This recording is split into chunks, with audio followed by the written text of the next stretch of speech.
Ubisoft blames gamers for Star Wars Outlaws' failure. Is the company tone deaf again? Ubisoft's recent stance on criticism has sparked a heated debate in the gaming community.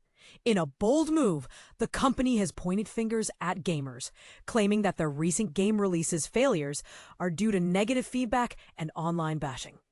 But here's where it gets controversial.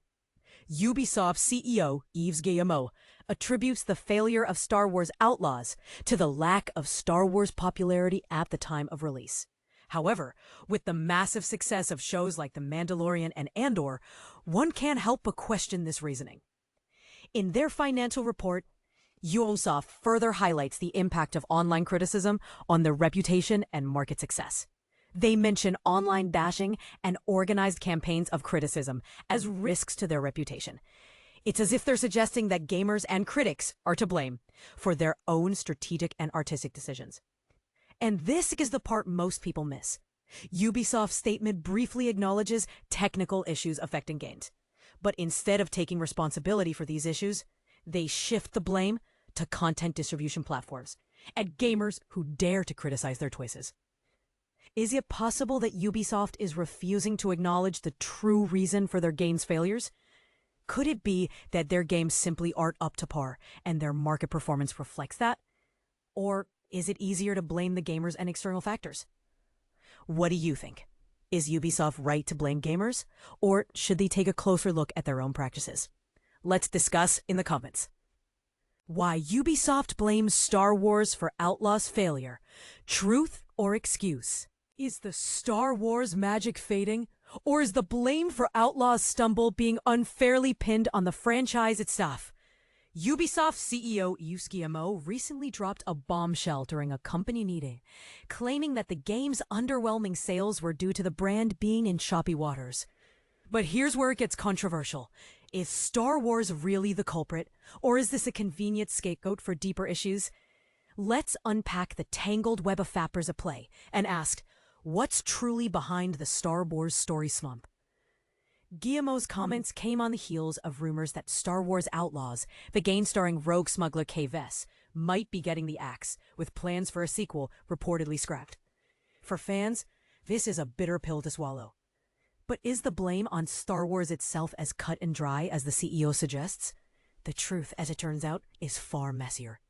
While the franchise isn't exactly in freefall, it's undeniably lost some of its luster since the golden era of 2016 to 2019. Take The Acolyte, the $150 million Disney Plus show that launched in June 2024. Despite its staggering budget, it became a lightning rod for controversy. Cast members, including Jodie Turner-Smith, publicly criticized Disney for failing to shield non-white actors from a deluge of racist hate. Meanwhile, the show was review-bombed on platforms like Rotten Tomatoes, burying genuine critiques under a mountain of one-star ratings. Even after its cancellation, the debate over its attempt to tell a Skywalker-free story raged for months. And just weeks later, Skeleton Crew, marketed as the Goonies of the Galaxy, premiered with a paltry 384 million minutes of watch time, dwarfed by The Mandalorian's 1,032 million. But hold on, before we write off Star Wars entirely, let's not ignore the hits. Andor's second season remains a critical darling, and EA's Battlefront 2 is still breaking player records years after its release. The Mandalorian's blend of gritty realism and heart, think dusty bars, pirate battles, and a father-son bond with Grogu, proves that the franchise can still resonate. And let's not forget the nostalgia factor. Obi-Wan Kenobi and Ahsoka drew massive audiences by reviving beloved characters. So why the mixed results? The answer might lie in Disney's strategy. After a showrunner admitted to video views streaming as effectively dead, the focus is shifting back to films. Upcoming projects like The Mandalorian and Grogu and Starfighter are seen as make-or-break gambles, especially in markets like China, where the franchise has historically struggled. And this is the part most people miss. Star Wars isn't a single entity. It's a universe of stories, tones, and audiences. While Andor's spy thriller approach earned prestige, The Mandalorian's family-friendly charm brought in casual viewers. The key question remains, can Star Wars evolve without losing what made it iconic? Or is nostalgia the only path forward? We want to hear from you. Do you think Ubisoft's blaming the brand is fair, or is the real issue deeper?